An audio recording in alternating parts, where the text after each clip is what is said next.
Captain अमृत राठौड़ का स्वागत है। लक्ष्य का डेब्यू। लक्ष्य ने काफी अच्छा काम किया है।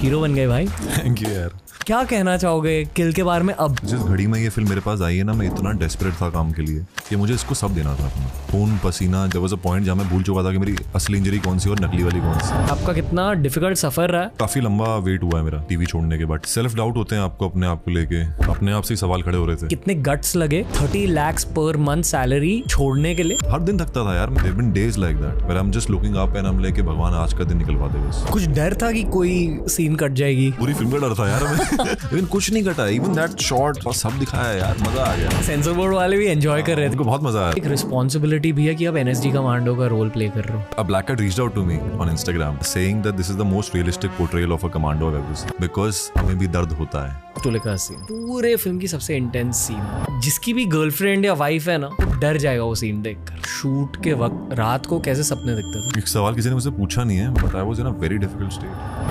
Kill is that one film that has made all of us in Dharma Productions very, very proud. TV कैसे क्रैक किया आपने? दिल्ली में मेरा ऑडिशन हुआ था रोडीज के लिए और मैं घर गया हूँ गर्व से। मैं रोडी बन गया। रोडी बन गया पापा। सफलता देख के कैसा लग रहा है? बढ़िया लग रहा है यार। एक्टर बनने का कोई दूर दूर तक सपना नहीं था मेरा। करण जौहर के साथ 3 फिल्में साइन करना आप नहीं सोच सकते भाई। अलग क्या है आप में? जिद है शायद मेरी। One thing I take utmost pride in the fact is that I am a hard worker. मैं जान डाल दूंगा, मैं मर जाऊंगा इसके लिए। दोस्तों, हर साल मैं आपको फिल्म रिकमेंडेशंस देता हूं मेरे पॉडकास्ट के थ्रू। जेन्युइनली इस साल के 2 टॉप फिल्म्स रहे हैं लापता लेडीज और किल। किल मैंने कल ही देखी है, on the day of recording this. इससे एक दिन पहले देखी है एंड मैं उस फिल्म को अपने दिमाग से निकाल नहीं पा रहा। जब आप उस फिल्म को देखोगे तब पता चलेगा कि मैं ऐसे क्यों कह रहा हूं। पर इन दोनों फिल्म्स में कॉमनैलिटी ये है कि न्यू कमर्स को सेलिब्रेट किया गया है, न्यू कमर्स को अपॉर्चुनिटी दी गई है। लापता लेडीज की फूल कुमारी यानी कि नितांजी गोयल के साथ एक तोड़ फोड़ पॉडकास्ट ऑलरेडी रिकॉर्ड कर चुके हैं हम। बट भारत को अब लक्ष्य के लिए तैयार रहना चाहिए। हिंदी फिल्म इंडस्ट्री के नए स्टार आ चुके हैं मेरे अकॉर्डिंग। सेल्फ मेड बंदे हैं ये, दिल्ली के बंदे हैं। इनके करियर की शुरुआत हुई थी 9 साल पहले, एट एज 19 टीवी से इनकी शुरुआत हुई थी। अब इनको एक ब्लॉकबस्टर फिल्म मिल चुकी है इन द फॉर्म ऑफ किल। बहुत रियल कॉन्वर्सेशन है, बहुत ब्रो स्टाइल कॉन्वर्सेशन है।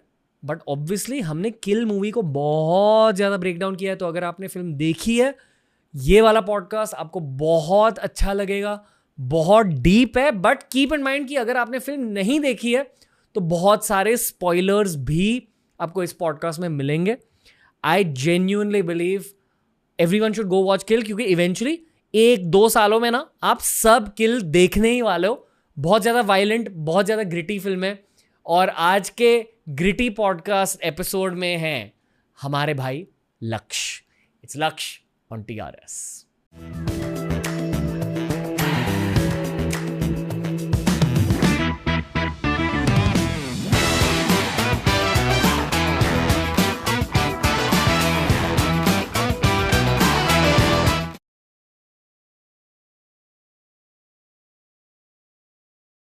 कैप्टन अमृत राठौड़ का स्वागत है।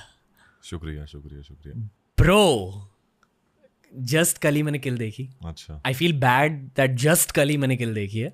बट कॉन्ग्रेचुलेशंस, अब बोल पाऊंगा एकदम खुल के। बहुत बहुत तोड़ फिल्म थी। आई जेन्युइनली बिलीव कि ये एक इंटरनेशनल एक्सपोर्ट बन सकती है, India to the world style film. You killed it, Raghav भाई killed it, just too memorable. Congratulations, thank you really दिल से। Thank you. और एक और बात है कि आपकी सफलता को देखकर ऐसा लग रहा है कि हम में से ही कोई हीरो बन चुका है। तो हीरो बन गए भाई। थैंक यू यार। बन गया हीरो फाइनली समय के साथ। कैसे हो? बढ़िया हूँ। काफ़ी कुछ चीज़ें बदल गई हैं लाइफ के अंदर। अडेप्ट कर रहा हूँ उनको, धीरे धीरे समझ रहा हूँ। जैसे? फिल्म रिलीज होने के बाद बहुत सारी चीज़ें चेंज हुई हैं अंदर ही अंदर, ऐसा लग रहा है। मतलब सेल्फ डाउट होते हैं आपको अपने आप को लेके, कॉन्फिडेंस को लेके क्वेश्चंस होते हैं। As an artist you feel के आपको एक्टिंग आती हुई या नहीं आती है। बिकॉज काफ़ी लंबा वेट हुआ है मेरा टीवी छोड़ने के बाद। टीवी मैंने छोड़ा था 2019 में और अभी चल रहा है 2024। तो 5 साल का ये सफ़र ऐसा था कि अपने आप से ही सवाल खड़े हो रहे थे कि हो पाएगा नहीं हो पाएगा, एक्टिंग आती भी है नहीं आती है, अच्छा यही करना है नहीं करना है, उस तरह के थॉट्स आते थे। लेकिन कहीं ना कहीं एक ज़िद थी, एक अकड़ थी कि यार नहीं, करना तो यही है और अच्छा करना है इसमें। ब्रो ये बॉम्बे की एक खासियत है कि बहुत बढ़िया कॉन्वर्सेशंस मिल जाते हैं। आज सुबह रैंडमली एक इवेंट पे मुझे रमेश तौरानी सर मिले अरे थे, वाह। एक फिल्म प्रोड्यूसर है and he is one of the legends of modern day Hindi films. तो मैंने उनसे कहा कि आप आ रहे हो आज शो पे, तो उन्होंने कहा congratulate him, and the second thing he said is उन्हें पूछो कि कितने गट्स लगे एक 30 lakhs पर मंथ सैलरी छोड़ने के लिए, एंड कितने गट्स लगे to go into an uncertain future. TV में अगर आप एक एस्टैब्लिश्ड फेस हो तो कमाई बहुत ज़्यादा अच्छी होती Birthday है पे होती है। और प्रिडिक्टेबल होती है। गट्स लगते हैं to leave it and then to go into this, फिर भी हो गया। कैसे किया ये सब भाई? नहीं पता यार, कुछ नहीं पता। अभी जब कोई, आज जैसे आप बात कर रहे हो, कोई और बात करता तो लगता है कि यार कैसे हुआ होगा ये सब। लेकिन एज यू राइटली सेड कि टीवी के अंदर क्या होता है ना, पर डे का सिस्टम होता है, आपको हर दिन की दिहाड़ी मिलती है, समझ रहे हो, दिन का 15,000 20,000 25,000। मेरा प्राइस भी अच्छा खासा जा चुका था उस टाइम पे। और एक मुझे याद है, मैंने अपने पिताजी को फ़ोन किया, मैंने कहा पापा मेरे को पोरस ख़त्म हो चुका है, एक और शो ऑफ़र हो रहा है, ZTV से था या किसी से वो शो था, मैं नाम भूल गया उस चैनल का, तो इतना इतना पैसा मुझे ऑफ़र कर रहे हैं वो लोग दिन का। तो मेरे पापा, बीइंग पापा मिडिल क्लास फैमिली से हम लोग आ रहे हैं, कह रहा ले लेना, क्या प्रॉब्लम है, जितना तेरी दिन की पर डे है उतना मेरा पूरे महीने की सैलरी होती है, तो ले ले, क्या बुरी बात है। लेकिन तब मुझे ये था कि Porus the kind of show it was ना, जिस तरह का वो शो था, मैंने सब कुछ कर लिया था उसके अंदर, चाहे एक्शन हो चाहे रोमांस हो, और कहीं ना कहीं थकावट थी मेरे अंदर, मैं थक चुका था बहुत ज़्यादा as an artist, as you say, आप अगर 12 घंटे आप शूट कर रहे हो 28 दिन लगातार एक सेट के ऊपर एक ही जगह, वो भी मुंबई में नहीं है, वो उमरगांव में सेट था, तो एक थकावट थी, फटीक जिसको हम कहते हैं, और एक हेल्थ वाइज भी मैं ठीक नहीं था, एक इंजरी मुझे हो चुकी थी जिसने मुझे बहुत हिला दिया था लाइफ के अंदर।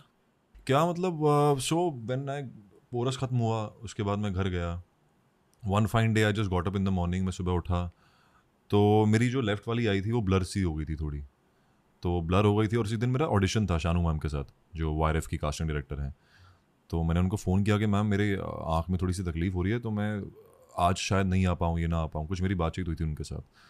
तो उन्होंने बोला कि क्या हुआ है तुझे, मैंने कहा मैम मेरी एक आँख से ना थोड़ा ब्लरी दिखाई दे रहा है, मुझे दिखाई नहीं दे रहा है उसमें से। तो मैंने पानी वानी मारा, आई ड्रॉप्स डाले, जो जितनी मुझे समझ थी मैंने उस हिसाब से काम किया। तो उन्होंने बोला कि आई एम गिविंग यू, एक डॉक्टर का नंबर मैं दे रही हूँ तुम्हें, तुम जाओ उनको दिखा के आओ।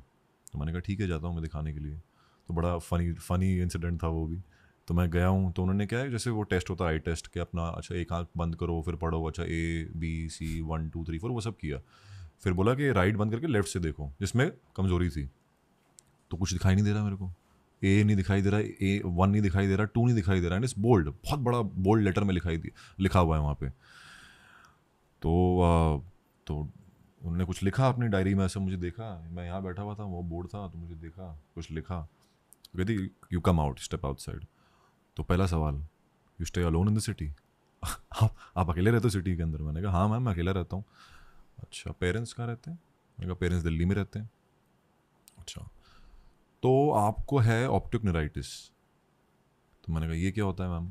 तो उन्होंने समझाया कि एक इन्फ्लेमेशन होती है, एक नर्व होती है जो आपकी आँख और आपके दिमाग के बीच की एक नर्व होती है जो इन्फ्लेम हो जाती है। अब उसको क्यों होती है, कैसे होती है, क्या कारण है उसके पीछे, वो कभी कोई जान नहीं पाएंगे, because it's also a very rare disease. मेरी थ्योरी ये है, जो डॉक्टर्स ने मुझे समझाई थोड़ी बहुत, कि because of the schedule, the work that I was doing in Porus, जो जिस तरह का मेरा शेड्यूल था वो इतना एग्जॉस्टिंग था, इतना डिमांड चैलेंजिंग था कि मैं हर 3 हफ्ते बाद बीमार पड़ता था उस सेट के ऊपर। कुछ बुखार हो गया, कुछ गला ख़राब हो गया, कुछ ज़ुकाम हो गया, तो आप क्या करता है इंसान, दवाई उठाता है, एंटीबायोटिक खा लेता है और आगे बढ़ जाता है। उस एंटीबायोटिक इतनी हो गई थी मेरी बॉडी के अंदर वो, बिकॉज ऑफ एग्जॉस्टन, कम नींद, 12 घंटे का शूट, 2 घंटे का जिम, धूप के अंदर काम करना, तो इस चक्कर में बॉडी बहुत एग्जॉस्ट हो चुकी थी अंदर ही अंदर, प्लस एंटीबायोटिक्स, तो उस चक्कर में इन्फ्लेमेशन हो गई थी बॉडी के अंदर, तो इस तरह से उसका रिएक्शन आया था। तो फिर कुछ नहीं, फिर मैं अस्पताल में दाखिल कर दिया मुझे, 5 दिन में अस्पताल में रहा। वहाँ पे IV स्टेरॉइड चढ़ाते हैं, तो IV स्टेरॉइड क्या होता है, आपको मोटा कर देता है, आपको एक्ने आ जाएगा, आपका चेहरा थोड़ा सा, और पूरी फिजिकल स्ट्रेंथ चली जाएगी। एंड फॉर अ गाय, एक मर्द जो अपनी, I take pride in the fact कि मैं स्ट्रांग हूँ, मेरे अंदर मैं 20 पुशअप मार सकता हूँ, या एक हाथ से पुशअप मार सकता हूँ, या पुलअप मार सकता हूँ, फायर एक्सटिंग्विशर के साथ मार लोगों सकता का हूँ, सर फोड़ देते हो। सो आप सोचो उसके लिए, and I am not able to pull up my own body weight, मैं इतना कमज़ोर हो चुका था। तो उस इंसिडेंट ने मुझे काफ़ी हिला दिया था, और कहीं ना कहीं मुझे हम्बल कर दिया था, क्योंकि वो बहुत ज़रूरी था मेरी लाइफ के अंदर। And Porus, since the character was historical character था, पुरुषोत्तम नाम था उनका, तो अलेक्जेंडर जब पहली दफ़ा भारत में आए थे तो पुरुषोत्तम खड़े हुए थे उनके सामने, तो I was feeling like a king कि मैं I have arrived, you know how you think that you have arrived. So वो थिंकिंग कहीं ना कहीं इस इंजरी से वो ठीक हो गई थी, मैं थोड़ा सा हम्बल हो गया था, मैं ग्राउंडेड हो गया था। जिंदगी ने चाटा मारा, खींच के मारा कि तू है कौन बे। कल शाम को जब मैंने किल देखी, आई डोंट नो कितने साल बाद थिएटर में लोग चीयर कर रहे थे। हाँ, जब आप वो खड़े होते हो at the end of the corridor ऐसे, oh, yes, वो सीन में, वो क्लाइमैक्स के फाइनल सीन्स में लाइटर वाली scene, I have not heard the crowd cheering for a hero. And genuinely ये जानकर कि आप सेल्फ मेड हो, कि आपका कितना डिफिकल्ट सफ़र रहा है, ऐसा लग रहा था कि यार it's one of us, you know, a self made guy. I am pretty sure कि ऑडियंस भी इस वजह से चीयर कर रही थी, ये सच है भाई। सो कॉन्ग्रेट्स, थैंक यू। एंड उस चाटे का फ़ायदा मिला है आपको। फ़ायदा तो मिला है, डेफिनेटली फ़ायदा मिला है। आगे बढ़ने से पहले एक चीज़ कहना चाहूँगा, मूवी में काफ़ी सारे ऐसे सीन्स थे जहाँ आपकी इंटेंसिटी टेक ओवर कर रही थी the screen. I know you know what I am talking about. और ये ना मेहनत का फल है, ये एक्सपीरियंसेस का फल है। आई डोंट थिंक मुंबई के प्रोटेक्टेड एनवायरनमेंट्स में रहकर ऐसे एक्सप्रेशंस जनरेट हो सकते हैं। It's said a lot about your journey. It's not easy to leave your house, your family, and go into a new city with no expectations and still build a career. So, congrats, brother. Thank you भाई, thank you. Genuinely, आपका संघर्ष दिखा था उन scenes में। Movie को भी break down करेंगे, पर पहले आपके लिए एक स्पेशल मैसेज है। हे रणवीर, कैसे हो आप? आई नो कि आज आप लक्ष्य के साथ बातें कर रहे हो और आज आपके पॉडकास्ट में लक्ष्य पधार चुके हैं। तो मैं पहले आपसे बातें करना चाहूँगा और आपसे कहना चाहूँगा कि you know I love what you do, कि मुझे बहुत पसंद होता है कि आपके जो कॉन्वर्सेशंस बहुत कैंडिड होते हैं, कैजुअल होते हैं और वाकई बहुत ही इजी होते हैं, you know. And as a talk show host I have to appreciate what you do. Firstly thank you sir, आपसे ही सीखा है। I genuinely think he is underrated as a talk show host. Yeah definitely यार, काफी कुछ सीखने वाली बातें हैं इनके साथ भी। Especially अगर आप old coffee with Karan seasons देखोगे, it's very, there's too many learnings, but more on this as time progresses. Genuinely media idol है ये, but let's go. किल के बारे में अगर मैं बात करूं तो आई वुड लाइक टू से कि बहुत सारी फिल्में हैं जो धर्मा प्रोडक्शंस ने बनाई हैं। बहुत सारी फिल्में हैं जो मैंने खुद प्रोड्यूस की हैं। 50-60 फिल्में होंगी जो मैंने प्रोड्यूस की हैं। लेकिन कुछ फिल्में ऐसी होती हैं जो वाकई वो गर्व वाली फीलिंग देती है, वो एहसास दिलाती है कि हम क्यों करते हैं जो हम करते हैं। हम सिनेमा को, जिस तरह हम सिनेमा के प्रति हम कंट्रीब्यूट कर रहे हैं, तो I feel that kill is that one film that has made all of us in Dharma productions very very proud. हम बहुत गर्व के साथ कह सकते हैं कि सिक्ख्या एंटरटेनमेंट और धर्मा प्रोडक्शंस की फिल्म है किल, जो नेशनली ही नहीं इंटरनेशनली बहुत नाम और इज्जत कमा चुकी है। तो I am very grateful to Nikhil Nagesh Bhatt जो इस फिल्म के निर्देशक हैं, टू गुनीत मोंगान अचिन जो इस फिल्म के हमारे साथ जो फिल्म के प्रोड्यूसर्स हैं, एंड टू अपूर्वा मेहता जिन्होंने बहुत पहले से ही बहुत सारा कॉन्फिडेंस दिखाया towards Kill. So we very very excited with the way Kill has turned out. जैसे मैंने कहा है कि it's worked out so well for us कि यही नहीं कि लेकिन ग्लोबली बहुत ही रिकग्नाइज्ड है as the first of its kind genre action film. Movie के बारे में थोड़ी सी बात करनी चाहिए। ऑनेस्टली आई फील कि और भी लोग आने वाले टाइम में इस फिल्म को देखेंगे, डिस्कवर करेंगे, and then they will understand. I genuinely believe कि एक थिएटर एक्सपीरियंस वाली फिल्म है। Definitely sir. Probably one of the years defining films for me. ये जेन्युइन इनपुट है। बहुत ज़्यादा वायलेंट फिल्म है भाई। Great for darker people like my self. क्या कहना चाहोगे किल के बारे में अब? यार मैं ऑनेस्टली बताऊं, मैंने सोचा ही नहीं था कि ये फिल्म ऐसे शेप अप होने वाली है। जिस घड़ी में ये फिल्म मेरे पास आई है ना, मैं इतना डेस्परेट था काम के लिए, मैं इतना वल्नरेबल था लाइफ के अंदर। मेरी 2 फिल्में बंद हो चुकी थी, तब मेरे पास किल आई थी, और दोस्ताना बंद हो चुकी थी, और बेधड़क मुझे लग रहा था कि कहीं नहीं जाने वाली ये फिल्म। तो आपको मालूम होता है यार आपका कौन सा काम चलने वाला है, कौन सा नहीं चलने वाला है।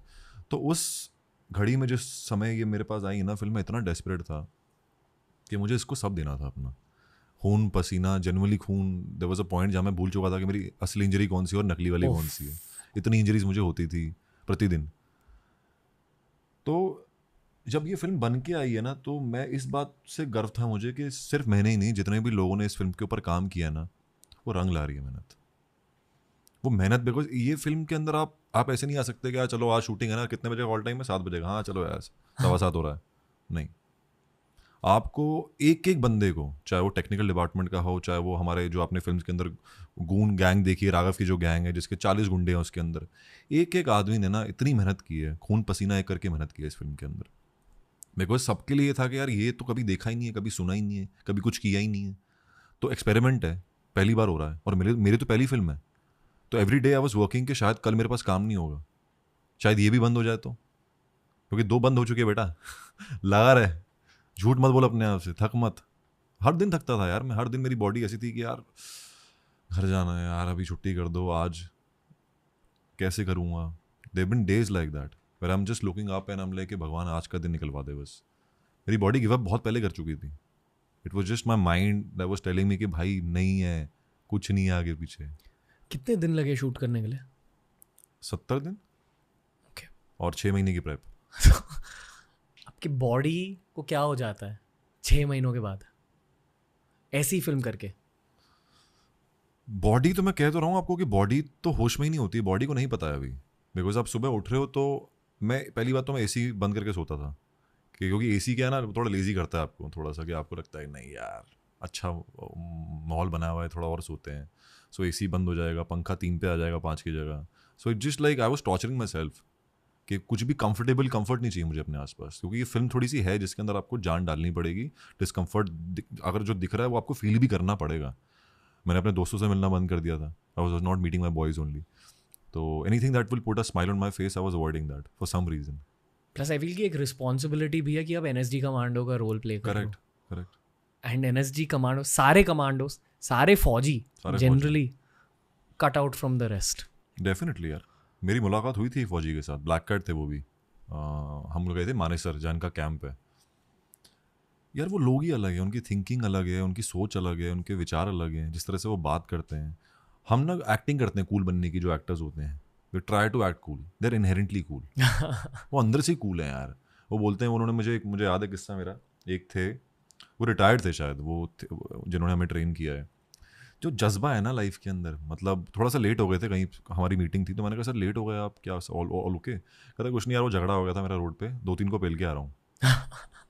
मैंने कहा सर, कह रहा नहीं यार लौंडे थे, मस्ती कर रहे थे मेरे साथ, पेल दिया। और मैं और मेरा डायरेक्टर हमें ऐसे देख रहे हैं कि यार हमारी पहली मीटिंग है ही उनके साथ। तो मैंने कहा यार ये, और ऐसे बोला है कि मतलब हम आगे ना ढींगे आंकते हैं कि यार मैं लड़ाई हो गई थी, किसी को कर दिया। He is like matter of fact, पेल दिया। ये होती है इंडियन स्पेशल फोर्सेस की पहचान। I don't think enough movies are made about Indian special forces. इस फिल्म में ना अच्छी रिप्रेजेंटेशन हुई है। A black cat reached out to me on Instagram saying that this is the most realistic portrayal of a commando I've ever seen. क्यों? Because हमें भी दर्द होता है, जब गोली पड़ती है, जब चाकू पड़ता है तो आहा निकलती है, चोट खून बहता है तो दर्द होता है। वो जज्बा होता है अपने देश के लिए या अपने चाहने वालों के लिए, जिसके लिए हम कहते हैं कि नहीं यार 2 और गोली खाएंगे लेकिन लड़ेंगे। That's the only thing that separates a common man from a commando. Commando से बात हुई फिल्म के प्रेप के लिए? साइकोलॉजिकली क्या जाना भारतीय कमांडोज के बारे में? साइकोलॉजिकली ये जाना कि यार वही जज्बा, ये जज्बा ही अलग है। वो 12 फुट की रोब मैं देख रहा हूँ मेरे सामने। हम लोग मानेसर कैंप गए हुए हैं, तो वो बता रहे थे मेरे को क्योंकि मैं भी थोड़ा उनको टफ लगा थोड़ा कि हाँ इसकी बॉडी अच्छी है, लेकिन ये शायद फिट है नहीं है, आजमाते हैं। और वो 40 साल की उम्र थी उनकी, जो कमांडो थे। उन्होंने बोला कि तुम ये रस्सी चढ़ जाओगे, ऊपर जाके नीचे आ जाओगे। तो मैंने कहा हाँ चढ़ जाएंगे सर। कह रहा चढ़ो। तो मैं चढ़ा और नीचे आया तो मेरे हाथ कटे पड़े हैं सब, ये वो। उन भाई साहब ने क्या किया है, वो एल शेप बना के, मैं तो ऐसे सीधा चढ़ा हूँ ना, उन्होंने अपने पैर ऐसे करके अंडरस्टूड लाइक दिस, एल बना के वो चढ़े हैं और ऐसे चढ़े जैसे पतंग उड़ा रहे हैं। चढ़े और नीचे आए हैं, हाँ ऐसे किया, कह रहा आ जाओ। My timing was I think close to 8 or 9 seconds. This timing was 6 seconds with that L shape. बहुत सारे कमांडोज आए हैं शो पर, उन सारों से मैंने उनके एक्सपीरियंसेस के बारे में पूछा, बट किसी से तो ये पूछा था कि अगर आपको एक MMA फाइट में डाल दें, UFC के फाइट में जहाँ वर्ल्ड के बेस्ट फाइटर्स फाइट करते हैं, तो फिर आप क्या करोगे? And he didn't answer as a form of respect, wow, because ये भारतीय special forces actual killing machines होते हैं। एब्सोल्युटली। अमेरिकन स्पेशल फोर्सेस पे बहुत सारी फिल्म्स बनती है, दैट्स वाई उनकी ब्रांडिंग बहुत तोड़ है। बट आई फील कि अब से भारतीय स्पेशल फोर्सेस पे और भी ज़्यादा फिल्म बननी चाहिए।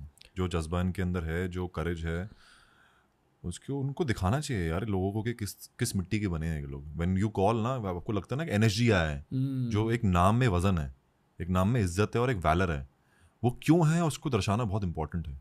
अब फिर से करोगे एक NSG कमांडो का रोल? बिल्कुल यार। तो अब क्या बदलेगा? If you go for it the second time, अब कुछ बदलोगे? यार मैं हालांकि इस फिल्म के अंदर थोड़ा सा निजी जज्बात ज़्यादा थे। अगर आपको, बिकॉज एक पर्पस था लड़की का, दोस्त का पर्पस था, इसलिए कमांडो पागल हो गया था वो। अगर मुझे इस बार रोल मिलेगा, depends on the story also, जो लिखने वाले हैं, जो राइटर्स हैं, I would want to do something for my country also this time. The kind of skills a commando has, उस स्किल्स को कंसिडर करते हुए मैं अपनी कंट्री के लिए भी कुछ करना चाहूँगा ऐसा। बहुत फौजी थी मूवीज बनेगी अब, that's what I genuinely believe. बने यार, बिल्कुल बने। एनीवे लक्ष्य भाई, let's move on because we can talk about commandos all day. Lakshya जो हैं, जो इस फिल्म के लीड एक्टर हैं, I hope has shattered all the myths जो हमारे साथ जुड़े होते हैं कि हम सिर्फ नेपो किड्स को लॉन्च करते हैं। वी वेरी प्राउड कि लक्ष्य जो है वो एक आउटसाइडर हैं, उनका कोई लेना देना नहीं है किसी इंडस्ट्री इंसान के साथ, ना ही मैं उन्हें कभी पहले से जानता था। मैंने सिर्फ उनके ऑडिशंस देखे हैं और just on the basis of that हमने ये तय किया था कि he is going to be shining bright star that we will bring into the movies. तो हम बहुत गर्व के साथ कह सकते हैं कि लक्ष्य is truly one of the talents that we are very very very proud of. हम बहुत ही confident हैं कि आगे जाके लक्ष्य बहुत सारी फिल्में करेंगे, हमारे साथ ही नहीं लेकिन इंडस्ट्री में बहुत सारे टैलेंटेड लोगों के साथ। आज वो आपके साथ बैठे हुए हैं, तो मैं बस उनसे ये पूछना चाहूँगा कि what are his emotions, what are his feelings, because I know कि उनका सफ़र कठिन रहा है। वो दोस्ताना करने वाले थे, उसके बाद एक और फिल्म हुई थी जो नहीं बनी, तो बहुत सारी कठिनाइयों का उन्होंने सामना किया है और बहुत सारे ऑब्स्टिकल्स थे उनके पाथ में। सो इमोशनली उन्होंने कैसे डील किया है इन सब सिचुएशंस के साथ, that is what I really want to know and I want to thank you Ranveer. Brother बताओ, और दिल खोल के बताओ। जस्ट एक थोड़ा सा कॉन्टेक्स्ट देना चाहूँगा ऑडियंस को। टीवी बहुत मुश्किल इंडस्ट्री है, लोग समझते नहीं कि कितनी मुश्किलों का सामना करना पड़ता है टीवी एक्टर्स को। बट भाई आप वहाँ से ब्रेकआउट करके यहाँ तक पहुँचे हो, रियली बताओ what the fuck have you seen bro? I have no idea यार, अगर आप ऐसे पूछोगे मैं कोशिश करूँगा बताने की अच्छी तरीके से उसको। पहले बताओ कि आप कैसे हो, जेन्युइनली आप कैसे हो भाई? मैं बढ़िया हूँ यार एकदम, मैं बहुत खुश हूँ, जेन्युइनली बहुत खुश हूँ जो भी कुछ हो रहा है मेरे साथ। और मुझे लगता है कि एक मिशन पे निकला था मैं, जब मैंने दिल्ली छोड़ा था ना, 2015 में मैंने दिल्ली छोड़ा था, ये सोच के कि देखते हैं लाइफ में क्या लिखा है और क्या होने वाला है आगे। बिकॉज एक्टर बनने का कोई दूर दूर तक सपना नहीं था मेरा, और धर्मा की फिल्म मिलना, करण जौहर के साथ 3 फिल्में साइन करना, आप नहीं सोच सकते भाई। मालवीय नगर में बैठ के गेड़ियाँ मारते हो अपने दोस्तों के साथ शाम को मोमोज खा रहे हो जाके तुम, और तुम्हें धर्मा की फिल्म करनी है। तो ये तो बहुत दूर के कोई सपने थे ही नहीं हमारे, बट एक जिद थी और गुस्सा बहुत था मेरे अंदर। गुस्सा? बहुत गुस्सा था मेरे अंदर। फॉरवर्ड मूवमेंट के लिए नहीं, जो हो रहा था मेरे साथ, ओके, जो प्रेजेंट में मेरे साथ हो रहा था, उसको था कि यार ये क्या है यार, ये दुनिया ऐसी क्यों है। टीवी कैसे क्रैक किया आपने? टीवी का ऑफर मुझे मिला था दिल्ली में मेरा ऑडिशन हुआ था रोडीज के लिए।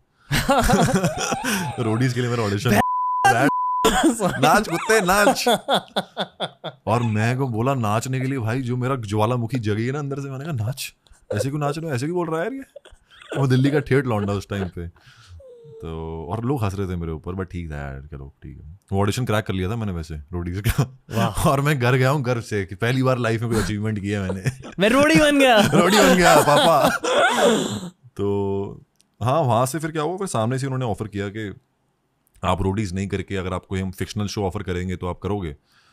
तो मैंने कहा उसका फ़ायदा क्या है? तो उन्होंने बोला एक तो मुंबई आने का मौका मिलेगा और यहाँ पे काम है, शूटिंग है, दूसरा पैसा। मैंने कहा चलो भाई पहली फुर्सत में निकलते हैं यहाँ से, दोनों वो चीज़ें जो आपको लाइफ से चाहिए। और उस time I was working as a gym trainer, मैं जिम में नौकरी करता था। Same first job. हाँ सेम। क्या बात कर रहा है भाई। हाँ वाह बट यार। Go on. हाँ तो बस वही था, फिर पैसे थे 70,000 रुपये मिलते थे मेरे को। 70,000 रुपये भाई उस टाइम पे बहुत बड़ी बात थी monthly.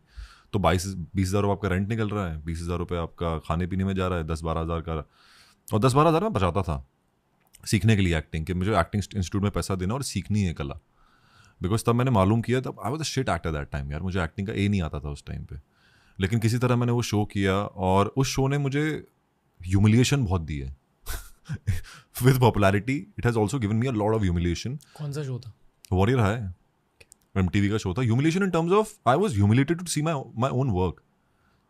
You know how you feel कि यार मैं क्या कर रहा हूँ यार, ये क्या एक्टिंग कर रहा हूँ यार मैं, ये क्यों कर रहा हूँ मैं, नहीं करनी है ऐसी काम मेरे को, दोबारा अच्छा करना है मेरे को।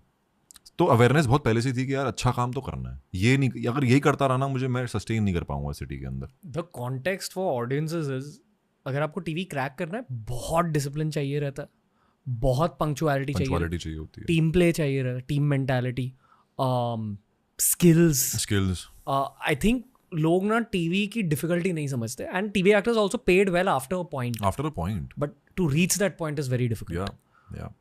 And very few break out, क्योंकि I don't know why actually, you would know, I don't have the answer. See, I'll tell you one thing that I learned on TV sets, what not to do on sets. Any set बताओ। देखो actors की, I think जितना मैंने actors को देखा है ना, मैंने ये देख के सीखा है कि ये जो कर रहा है अच्छा कर रहा है, एक्टिंग तो अच्छी करता है, लेकिन सेट पे तरीका क्या है, बिहेवियर क्या है, वाइब क्या है इसकी। बिकॉज क्या अभी आप आओगे, आपका एक नाम है, तो आप आके 2 गालियाँ बक दोगे, आप निकल जाओगे।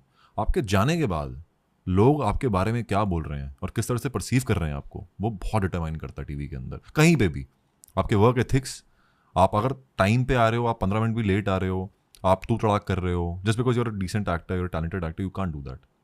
सो मैंने बहुत सारे एक्टर्स को देखा है भाई, क्या एटीट्यूड देते थे, लेट आना, एटीट्यूड देना, लाइनें याद नहीं करना, ये सब एथिक्स हैं। एक्टिंग तो अभी चालू भी नहीं हुई है, ऑलरेडी आपका सेट पिस्ड ऑफ है, वो सोच रहा है कि यार ठीक है प्रोड्यूसर ने ले तो लिया, लेकिन सेट पे कोई खुश नहीं है उसके आसपास। तो आई यूज्ड टू सी कि ये कौन सी चीज़ है जो उनको खफा कर रही है, जिससे ये लोग खुश नहीं है सेट के लोग। बिकॉज यही आपकी टीम है यार, प्रोड्यूसर साहब वो आएंगे महीने में 2-3 बार आएंगे, वो देखेंगे शो अच्छा चलेगा तो चलने देंगे, नहीं चलेगा तो रिप्लेस कर देंगे। लेकिन सेट के लोग क्या बोल रहे हैं आपके बारे में, आपका स्पॉट बॉय, आपके लाइट वाले, ये सब बहुत बहुत महत्व रखती हैं ये सब बातें। सो मैं ये देख के सीखा हूँ कि अच्छा क्या नहीं करना है, टाइम पे क्यों आना ज़रूरी है, किसी से ऊंची आवाज़ में क्यों नहीं बात करनी चाहिए, अपनी लाइनें क्यों पता होनी चाहिए, लाइट पकड़नी आनी चाहिए, माइक पकड़ना आना चाहिए। ये सब बातें आपको टीवी सिखाता है। एंड लॉन्ग टर्म में स्पेशली मीडिया इंडस्ट्री में आपकी रेपुटेशन बहुत ज़्यादा कॉम्पाउंड कर जाती है, लाइक वर्ड ट्रैवल्स की ये आदमी ना ये प्रोफेशनल है, shows up on time, is a team player वगैरह, फिर अपॉर्चुनिटीज आपके लाइफ में आ जाता है। जो हमारे हाथ में वो तो करो यार, पहले टाइम पे आना आपके हाथ में आ सकते हो, लाइनें याद करना आपके हाथ में वो कर सकते हो, लोगों से अच्छा व्यवहार रखना है आपके हाथ में वो कर सकते हो, अपॉर्चुनिटीज आपके हाथ में नहीं है। स्ट्रीट क्रेड शब्द मालूम है आपको? Being street smart? नहीं, स्ट्रीट क्रेड मतलब रोड पे क्या लोग आपकी इज्जत करते हैं या नहीं, एंड आपने बहुत स्ट्रीट क्रेड पाया है after cracking Kill becoming a hit, but obviously you earned street cred over the years also within the industry. हर कोई ना आपकी सफलता को देखकर यही कह रहा है कि ask him how he broke out, ask him how he broke out. For example Ramesh Taurani sir ये कह रहे हैं आपके बारे में। सो ब्रो आपकी रेपुटेशन वहाँ तक पहुँच गई है, but honestly it's an outcome of time and years spent in television. कितने साल दिए आपने टीवी को? 5 साल। वॉरियर है, अधूरी कहानी हमारी, परदेश में है मेरा दिल, पोरस, 4 शोज मैंने किए, बैक टू बैक किए, विदाउट अ ब्रेक। मैंने पूरा अपना जो आपकी जवानी होती है ना उनमें क्या कहते हैं, जवानी का जो दौर होते हैं जहाँ पे लोग पार्टियां कर रहे होते हैं, मैं गोवा नहीं गया भाई आज तक। सीरियसली? मुझे गोवा के प्लान आते थे कि गोवा चलते हैं, मैंने कहा नहीं यार, अभी मैं लग नहीं रहा हूँ कि वेकेशन, मुझे आई डिजर्व अ वेकेशन। अब मेरे साथ आओगे गोवा? डन है भाई, ठीक है। और अगर ट्रेन में कोई डाकू है तो फिर तो कोई टेंशन नहीं है, हम आपके साथ हैं भाई कोई टेंशन ही नहीं है फिर तो। बोलो। हाँ, तो वही बस लगातार काम करता गया, कभी जज नहीं किया कि छोटा शो है बड़ा शो है, छोटी स्क्रिप्ट है बड़ी स्क्रिप्ट है। मैंने हर स्क्रिप्ट को इम्पोर्टेंस दी है और बस काम करते रहो करते रहो करते रहो करते रहो। Somewhere I think I was seeking validation from that work.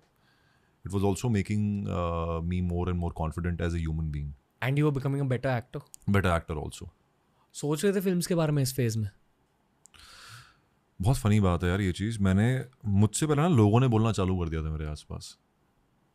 एक शो मैं कर रहा था, मैं नाम नहीं लूँगा उसका, लेकिन उसके अंदर मुझे ऐसा लग रहा था कि मुझे यूटिलाइज नहीं किया जा रहा है अच्छे से, मेरी स्किल्स को या मेरे कैलिबर को या जितना मेरा योगदान रहता है किसी चीज़ के अंदर। तो मैंने डिस्कस किया अपने को एक्टर्स के साथ बैठ के कि यार मुझे लगता है कि ना मुझे छोड़ देना चाहिए यार, मुझे नहीं करना है ये काम।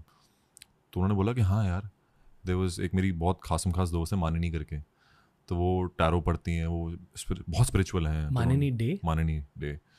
तो उन्होंने मुझे बोला कि यार यू बिलोंग इन मूवीज़। मैंने कहा मैम क्या बात कर रहे हो, अभी 21 साल का हूँ नहीं मैं, घर का कुछ पता नहीं है, यहाँ पे अगला महीने पैसे आने वाले नहीं आने वाले। मूवीज़ क्रैक करने के लिए you need break, you need contacts, you need to know people to crack films. तो मैं जा रहा हूँ गाड़ी से बाहर, मैं अपना बैग रख रहा हूँ, तो एक स्पॉट दादा थे। तो मैंने कहा दादा कैसे हो, ये सब नॉर्मल स्मॉल टॉक्स हुई हमारी। तो कहता है कि सर आप फिल्में क्यों नहीं करते हो? तो मैंने कहा यार ये 2 दिन में 2 लोग ऐसे बोल रहे हैं, रैंडमली बोल रहे हैं, और मेरा कट्टू एक डाउट भी चल रहा है कि मुझे छोड़ना चाहिए, मुझे नहीं करना है, मुझे ये काम नहीं करना है। तो कहीं ना कहीं एक सेल्फ बिलीफ, ये देखो आप मानो ना मानो, लोग बोलते हैं तो अच्छा तो लगता है। मैं उस लेवल पे हूँ नहीं कि नो ही मुझे फ़र्क नहीं पड़ता ऐसा कुछ नहीं है। लोग तारीफ करते हैं तो अच्छा लगता है, बुरा बोलते हैं तो बुरा भी लगता है सीधी बात है।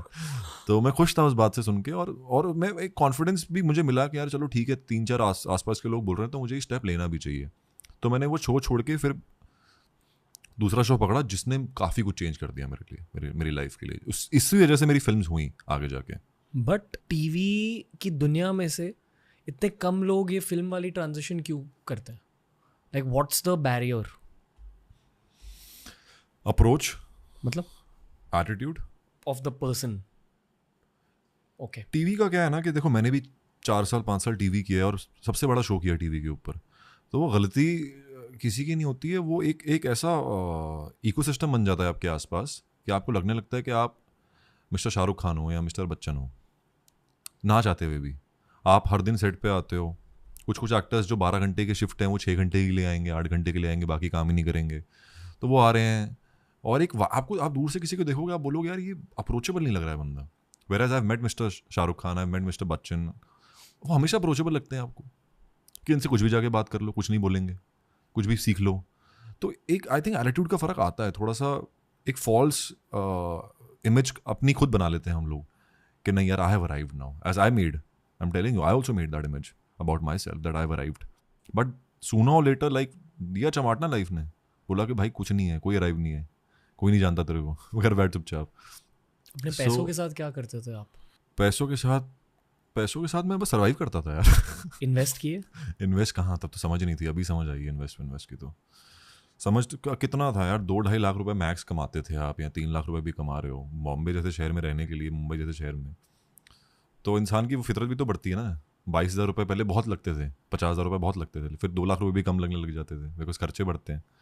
आपको गाड़ी भी लेनी है, आपको घर का रेंट भी भरना है, वो घर भी पैसा भेजना है, और आपको मैंने काफ़ी सारा पैसा तो सीखने में लगाया है, एक्टिंग स्कूल्स में, वर्कशॉप्स में, आवाज़ पे खुद पे लगाया है, तो वो पैसा भी वहाँ गया है।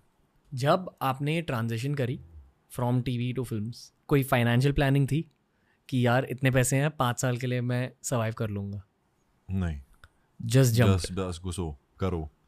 नहीं, मेरे पास थी सेविंग्स, अच्छी खासी सेविंग्स थी मेरे पास, मैंने पैसा बचाया हुआ था। But I think when I crack Dharma, when Dharma happened for me, मैंने पहली चीज़ ये पूछी थी, पता है मुझे इतना एम्बैरेस फील होता है उस चीज़ को याद करके कि पार्थ ढोलकिया करके एक ईपी थे हमारे धर्मा के अंदर। तो जब दोस्ताना का एग्रीमेंट साइन हो रहा था तो मैंने पूछा सर पैसे मिलेगा ना इसका? वो कह रहा है यार कैसा आदमी है यार तू, धर्मा का तूने फिल्म क्रैक की तो पूछ रहा पैसा तो मिलेगा ना? ऑफकोर्स मिलेगा। तो वहाँ से फिर कैश फ्लो तो आना चालू हो ही गया था। तो थोड़ा बहुत जितना भी मुझे वहाँ से मिला था, जितना भी, और टाइम से पैसा मिलता है वहाँ पे यार। धर्मा के साथ काम करना भी एक सपना ही है। जब दोस्ताना नहीं हुई, जब मुझे मालूम पड़ा कि नहीं हो रही है, मुझे बुलाया गया ऑफिस, मुझे एक पल भर के लिए फील नहीं होने दिया है कि मेरे हाथ से कुछ छूटा है या एक अपॉर्चुनिटी मेरे हाथ से चली गई है, बिकॉज उनको मालूम है कि लड़का कहाँ से आ रहा है।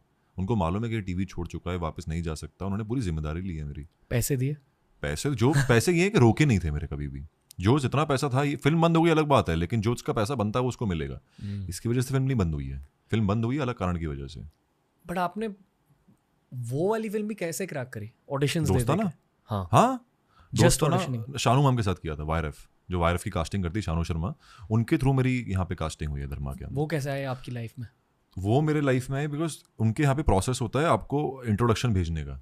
आप क्या है वायरफ के अंदर इंट्रोज भेजो रैंडमली, तो मैंने बहुत सारे इंट्रोज भेज के रखे थे, पहले के ऑडिशंस भी गए हुए थे ऑनलाइन। इंट्रो क्या होती है? इंट्रो मतलब इंट्रोडक्शन होता है कि hi my name is Lakshya, I am 25 years old, these are my profiles, you turn right, slate लगे खड़े होते हो, वो सब किया था। तो वहाँ पे पहुंचा हुआ था, तो उनकी टीम ने किसी ने रीच आउट किया था जब मैं पोरस की शूटिंग कर रहा था। तो मैंने वापस से रीच आउट किया, मैंने कहा आई एम सो सॉरी यार, मैं व्यस्त था अपने काम के अंदर, तो मैं नहीं रिप्लाई बैक कर पाया, कुछ भी मेरे लायक बने तो मुझे बताना, मैं आऊँगा। तो उनकी टीम से जवाब आया था वापस। तो इस तरह मैं शानू मैम से मिला और उनको ऑडिशन करना था मुझे किसी और फिल्म के लिए, वायरफ की कोई फिल्म बन रही थी उस टाइम पे। तो वो सिलसिला चला मेरा कम से कम 3 या 4 महीने शानू मैम के साथ। और उस टाइम मैं 85 किलो का हूँगा, 85 या 90 किलो के आसपास का, बिकॉज पोरस प्ले करके निकला मोटा। और ये वाली थिंकिंग कि आई हैव अराइव्ड वाली थिंकिंग भी कहीं ना कहीं बैक ऑफ द हेड है कि आई हैव अराइव्ड। सो इस चीज़ को ट्रांसफॉर्म करने के पीछे शानू का बहुत बड़ा हाथ है। As a mentor, she was actually a mentor to me, and मैं गर्व से कह सकता हूँ कि उन्होंने मुझे मेंटोर किया है और एक फिल्म मटेरियल टाइप बनाया है। कैसे इंसान बना दिया। जस्ट मतलब यार, इंसान जब बैठता है ना, किसी तरह से चलता है, तो उसका एक चाल भाव दिखता है, और वो एक्सपीरियंस लोग हैं, वो उन्होंने दुनिया देखी है, एक्टर्स देखे हैं, और ये झलकता था मेरी एक्टिंग के अंदर जो उन्होंने मुझे फीडबैक दिया था। तो कहती तू एक्टर अच्छा है, तुझे पता है, तुझे लाइनें पता है, तुझे अपनी क्राफ्ट पता है, लेकिन एक बहुत वो आ रही हैं चीज़ें, मतलब तुझे पता है, ऐसा लग रहा है, you know what I am saying, he knows it. So that's the problem that I was facing, that I had learn so much in TV के अंदर मैं इतना कुछ सीख चुका था कि मुझे लगता था कि मैं सब जानता हूँ। तो उसको तोड़ने के लिए कि नहीं, ऐसे नहीं, ऐसे नहीं, ऐसे नहीं, ऐसे नहीं, ऐसे नहीं, वो नहीं करते हुए पहले तो बोला बॉडी कम कर, बॉडी बहुत ज़्यादा है स्क्रीन पे, बिकॉज पोरस में प्ले कर रहा था, मसल ज़्यादा थी, तो मैंने वेट कम किया। तो towards my approach towards life she change quite a lot, and that I incident that happened वो उनके साथ मैंने शेयर किया था। तो वो कहीं ना कहीं एक मेंटोर की तरह बिहेव कर रही थी मेरे साथ। और जब मैं ऑडिशन भी उनके साथ करता था, तो काफ़ी सारी चीज़ें जब आप एक्टिंग करते हो ना, आपकी पर्सनैलिटी झलकाती है। तो वो सब चीज़ें, वो सब अवेयरनेस देना, मुझे आधा काम आपका वहीं हो जाता है जब आप अवेयर होते हो कि आपके अंदर ये कमी है, ये है। तो आई थिंक वो अवेयर कर रही थी मुझे बार बार कि इन चीज़ों पे काम करना चाहिए, थोड़ा एटीट्यूड को नॉर्मल करो, थोड़ा हम्बल हो, थोड़ा सा ग्राउंडेड बनो, थोड़ा क्राफ्ट को अनलर्न करके लर्न करो। वो सब बातों पे बहुत गौर किया उन्होंने। और जब वायरफ का ऑडिशन क्रैक नहीं हुआ है मेरा, तो मुझे मालूम पड़ा कि मैंने वायरफ के लिए बहुत मेहनत की, वज़न कम किया, सीन्स क्रैक कर लिए, सब कुछ किया, लेकिन वो ऑडिशन क्रैक नहीं हो पाया मेरे से। तो उन्होंने बोला ये चीज़ मुझे याद है ऑन द लाइन्स ऑफ कि दैट अगर तुम नहीं कर पाओगे ना, कोई नहीं कर पाएगा।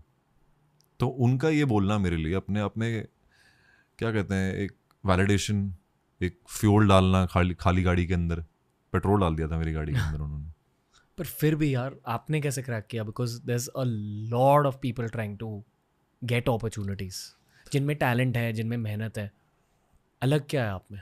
जिद है शायद मेरी, केप ट्राइंग, जिद है, और सेल्फ बिलीव बहुत ज़्यादा है मेरे अंदर। मुझे लगता है कि बोलना नहीं चाहिए ऐसा, लेकिन मुझे लगता है कि यार जो मैं कर सकता हूँ, जितनी मेहनत मैं कर सकता हूँ, कला शायद किसी के पास ज़्यादा होगी, कोई दिखने में मेरे से बेहतर होगा, कोई किसी की आवाज़ मेरे से बेहतर होगी, लेकिन one thing I take utmost pride in the fact is that I am a hard worker. मतलब मैं जान डाल दूंगा, मैं मर जाऊंगा इसके लिए। तुम मर सकते हो, हाँ तो आ जाओ, ना तो फिर चले जाओ, मैं मर सकता हूँ इस काम के लिए। मेरी सिंपल अप्रोच ही है, मेरे पास कुछ और है नहीं। आई don't know anything else in life, मुझे और कुछ आता भी नहीं है, मुझे सिर्फ ये काम आता है। सबसे हाईएस्ट पीक ऑफ करियर क्या विजुअलाइज किया आपने खुद के लिए? I am sure the visualisation will change with time, अब तक विजुअलाइज आप वही कर सकते हो जो आपने खुद देखा है। तो मैंने विजुअलाइज किया है कि मेरा भी घर होगा और मैं ऐसे बाहर खड़ा होऊंगा और लोगों को ऐसे ऐसे आए बोलूँगा जो देखा है यार, वही विजुअलाइज करते हो आप। तो वही विजुअलाइज किया है मैंने अपने लिए। है आपके ड्राइविंग फोर्स वो? बिल्कुल है यार, बिल्कुल है। नाम ले लो बादशाह का। बादशाह खान, शाहरुख खान। तो आज भी सुन रहा हूँ उनके जो स्पीच होती हैं, जो वो टेड टॉक में बोलते हैं, वो लगते हैं मेरे कान में, वो सुनता हूँ मैं, बहुत सुनता हूँ उनको। उनकी भी शुरुआत एक्शन फिल्म से हुई थी। हाँ, एक्शन फेस से हुई, उनकी भी शुरुआत टीवी से हुई थी। TV. Rooting for you, that's all I will say, Thank you. Genuinely. Thank you. And I hope कि ये आपका पहला ऑल आउट हिंदी पॉडकास्ट है, तो होपफुली 2050 में हाँ लोग इसके क्लिप्स उठाकर वायरल कर देंगे मजा आ जाएगा तब के सोशल मीडिया पे. मजा आ जाएगा. But genuinely bro, I don't know why, may be क्योंकि आप सेल्फ मेड हो, मे बी क्योंकि आप बहुत जेन्युइन इंसान हो. बहुत सारे ब्रोज आपके लिए रूट करते हैं. Like even in office all our boys were really happy you were coming. बहुतों ने किल 2-3 बार देखी है. अरे वाह. सो बहुत बैकिंग है आपके पीछे suddenly, and I think that's what a great film can do for a career. Absolutely. Okay, ये बस पॉडकास्ट की शुरुआत है ब्रो. कहाँ जा रहे हैं उसके बाद? Let's go. And I want to thank you Ranveer for actually being so supportive, और कि आपने लक्ष्य को अपने शो पे बुलाया है और उनको इतना प्यार और इज्जत दी है, तो उसके लिए हम बहुत तहे दिल से बहुत शुक्रिया हम कहना चाहेंगे आपको. Wow. मेरी मेंटालिटी ये होती है कि जो लोग सेल्फ मेड है उनको सेलिब्रेट करना चाहिए Definitely. बहुत ज़्यादा. फूल कुमारी ऑफ लापता लेडीज वो भी आई थी. अच्छा. वही वाइब थी उस एपिसोड में कि यार जो लोग खुद से ऊपर आते हैं ना उनमें कुछ अलग बात होती है. क्योंकि आप जब ट्रेन में गए थे और जब रियल मुंबई वाले एक्सपीरियंसेस आपने अब्जॉर्ब किए खुद के ज़िंदगी में, that's the part that a lot of people don't understand. और बहुत सारे एक्टर्स आए हैं शो पर. पंकज सर आए. उनसे मैंने पूछा था कि what is the core of great acting training, तो उन्होंने कहा कि life experiences and travel. But I feel कि वो जो सेल्फ मेड सफ़र रहता है to earn your own money, to fight for yourself in this city, hats off. Thank you, भाई. लोग वो वाली पीड़ा नहीं समझते. So really brother, lot of respect. Thank you, भाई. Now will move on. ठीक है. ये बताइए भाई, आपका वेट क्या था यहाँ, और ऐसी बॉडी कैसे बनी? And this is a natural body, very clearly natural natural body है भाई, बिल्कुल नेचुरल बॉडी है. कुछ सब्सटेंस नहीं गया है, कुछ नहीं गया बॉडी के अंदर. which is difficult to do in this city honestly, क्योंकि आपके आसपास बहुत सारे सब्सटेंसेस यूज कर रहे हैं. त्वचा इंजेक्शन. नहीं यार, पता है ये डिफिकल्ट और भी इसलिए था बिकॉज इस समय चल रहा था एक्शन, भरपूर एक्शन. हर दिन 6 घंटा 7 घंटा आपको मार पिटाई करनी है. उसके बाद आपको मेक श्योर करना है कि आपकी बॉडी अच्छी लगे जब उतरे. तो इसलिए ज़्यादा डिफिकल्ट हो गया था ये चीज़. और इसमें मैंने थोड़ा पानी वानी भी छोड़ा हुआ था, सॉल्ट कम किया हुआ था पूरे फिल्म के दौरान. नहीं, इस शॉट के लिए खासकर. फिल्म के लिए भी किया हुआ था कि थोड़ा बॉडी वॉडी अच्छी लगे, फिट लगूँ, ये करूँ. और मेरा विजन ये था कि कोई अगर मैं जब शर्ट उतारूँ ना तो कोई भी बोल सके कि यार ऐसी बॉडी बनानी है. अनरियलिस्टिक गोल्स नहीं सेट करना चाहता हूँ मैं. ये होता है ability to fight public steroid use. I feel कि जो लोग स्टेरॉइड यूज करते हैं बॉडी बनाने के लिए, they set unrealistic goals for men. They do. ये वाला नैरेटिव बहुत सही है. बताओ यार, देख, ये बॉडी बनाने के पीछे पहली बात तो मैं 18 साल से जिमिंग कर रहा हूँ. ये बॉडी मैंने 1 साल में या 2 साल में कि किल मिल गई है इसलिए चलो प्रेप चालू करो तो बॉडी बनाया जाए, वो वाली बॉडी है ही नहीं. I been working out since the age of 17. 18 साल की उम्र से मैं जिम कर रहा हूँ, ट्रेनर था, मुझे खुद आता है सब कुछ. और मेरा इंटेंट ये था कि यार मुझे एक तो नेचुरल बॉडी लगनी है कि ताकि अगर कोई 15 साल का 16 साल का लड़का कोई मेरी फिल्म देखे तो बोले कि यार ये बॉडी बनानी है, तो वो बना सके. सबसे बड़ी बात तो ये थी. और दूसरा कि कमांडो लगना चाहिए, बॉडी बिल्डर नहीं लगना चाहिए. कमांडोज होते हैं एजाइल, तगड़ी बॉडी है, घूसा मारोगे तो कुछ नहीं होगा, लेकिन they are also like they can move like a rat, they are agile also at the same time. So that was the flexibility हो, एजाइल हो, और एक स्टैचर लगे कि यार हाँ. तो वही मेरा एम था. और ताकि मेरे रास्ते में ना आए बॉडी, मेरे एक्शन के रास्ते में. Sometimes when you get too buff ना, वो चीज़ें मज़ा नहीं आता देखने में. जब कोई बहुत ज़्यादा बॉडी बना के एक्शन करता है ना, तो चीज़ें देखने में मज़ा नहीं आता. ऐसा लगता है कि यार ये तो स्टेज लग रहा है. आई थिंक इसलिए अगर आप एक्शन हमारे फिल्म का देखोगे भी तो वो रॉ और थोड़ा सा है, थोड़ा सा ग्रिटी टाइप का है. इसलिए बिकॉज सभी थोड़ा सा ग्रिटी टाइप थोड़ा मतलब काफ़ी है. तो यही था कि चीज़ें चाहे बॉडी से लेके चाहे फाइट से लेके सब चीज़ों को नेचुरल और रॉ रखो. तो वही इंटेंट था और कुछ नहीं था यार. बाकी कोई तीर नहीं मारा. इससे अच्छी बॉडीज लोगों ने बनाई हुई है. कितने ग्राम्स प्रोटीन खाते थे दिन में? खाने का टाइम मिलता नहीं था मुझे, तो जब भी मिलता था मैं पेलता था खाना. चिकन डाल लिया, अंडे खा लिए, प्रोटीन बार्स खा ली. और प्रोटीन का स्कूप मैंने उस टाइम पे चालू किया था. 1 स्कूप पीता था दिन का, ज़्यादा कुछ नहीं. और इस टाइम पे मुझे याद है हम 40 दिन शूट कर चुके हैं एक्शन। 40 दिन का एक्शन आप शूट कर चुके हो, आपकी बॉडी ऑलरेडी यहाँ इंजरी है, यहाँ इंजरी है, यहाँ इंजरी है, यहाँ इंजरी है, आप किसी तरह से जस्ट फिगर आउट कर रहे हो कि ठीक है प्रोजेक्ट पूरा करना है, दिल से पूरा करना है, मेहनत से पूरा करना है। फिर मालूम पड़ा बॉडी शॉट है, ठीक है। अब बॉडी शॉट के लिए देखा कि बॉडी ठीक ठाक थी, but I wanted to take it a step ahead. तो पानी छोड़ा, 2 दिन 3 दिन तक पानी छोड़ा हुआ था, और उन 3 दिन लगातार मेरे एक्शन चला है, सीक्वेंसेस। एक दिन भी ऐसा नहीं था कि किसी ने मैंने बोला या मेरे, of course the team was very you know they were very considerate of the fact कि यार ये बहुत मेहनत कर रहा है, इसने पानी छोड़ा हुआ है, सॉल्ट छोड़ा हुआ है, थोड़ा सा इसको ब्रेक देते हैं। लेकिन मैंने कभी ब्रेक नहीं लिया। वो मेरी खुद की स्ट्रगल है, तुम लोग क्यों स्ट्रगल करोगे उसकी वजह से? So take that ownership, take that responsibility and do your work, as simple as that. So I was hell bent on doing that कि यार अपना काम करो, मेहनत दिखाई देनी नहीं चाहिए। वैसे प्रोडक्ट देखो, आम खाओ, गुठलियाँ मत गिनो भाई, वो मेरी मेहनत है, मैं कर लूँगा अपने हिसाब से, वैसे करो और आगे बढ़ते जाओ। तो वही टेक था, इतना कुछ ज़्यादा सोचा नहीं करने से पहले। एक्शन करते वक्त भी बहुत इंजरीज होती हैं। बहुत यार, जो पेला गया हूँ मैं लड़कों से, जो मारा है लोगों ने मेरे को फिल्म के अंदर। वो जो सिद्धि का कैरेक्टर था उसका नाम तो मैं बहुत ले चुका हूँ वैसे, बट वो है जज्बाती लड़का है, वो बहुत ही इमोशनल। कौन है वो? पार्थ नाम है उनका, पार्थ तिवारी। कहाँ से है? वो नागपुर से है, और रहता है मुंबई में है। मेरा बहुत बहुत अजीज दोस्त है वो, बहुत मेरा भाई जैसा है वो। पहले से जानते थे? नहीं, उसको मेरा इंप्रेशन था पोरस के दौरान, उसने पोरस में काम किया था मेरे साथ, 1 दिन के लिए आया था वो एक्टिंग करने के लिए। उसको इंप्रेशन ये था मेरा कि मैं बहुत ही अकड़ू, गुस्सैल और इस तरह का नॉन अप्रोचेबल आदमी हूँ। लेकिन जब वो आया तो उसने बोला कि भाई गले लगाने का मन कर रहा है तुझे यार, इतना प्यारा आदमी है तू। मैंने कहा अच्छा। तो ये बोल बोल के उसने काम करवाया पूरी फिल्म में मुझसे। सो फिर रिमेंबर दैट सीन जहाँ पे तुलिका को मारा जा रहा है, वहाँ राघव मार रहा होता है और मुझे ड्रैग किया जा रहा है, उसका हाथ मेरे गले के रेयर नेकेड चोक में हूँ भाई, उसने दबा दिया था मेरी गुद्दी। मेरी गुद्दी दबा चुका था वो, और मैं टैप कर रहा हूँ उसको कि भाई छोड़ दे छोड़ दे छोड़ दे। उसको समझ में नहीं आ रहा, because he has so much power. Ultimately my director figured के something is off, it's not looking normal to me. So then he let go of me. मैं उसने छोड़ा है और उसने मैं हाफा हूँ, कहता क्या हो गया भाई? मैंने कहा क्या हो गया भाई? मैं मर जाता हूँ मैं, क्या हो गया भाई पूछ रहे तो मुझे। सो उसको पता नहीं है उसके पास कितनी पावर है। बहुत जज्बाती लड़का है पर बहुत प्यारा है यार वो बहुत प्यारा है, वो दिल से करता है। प्यारे दिखते नहीं वो बहुत प्यारा है। आप अगर उससे मुलाकात करोगे ना कभी, आपको मालूम पड़ेगा बहुत दिल से आता है वो आदमी। किडिंग पार्थ भाई, आपने भी फाड़ दिया फिल्म में। बहुत अच्छा काम किया उसने, जज्बाती लड़का है बहुत।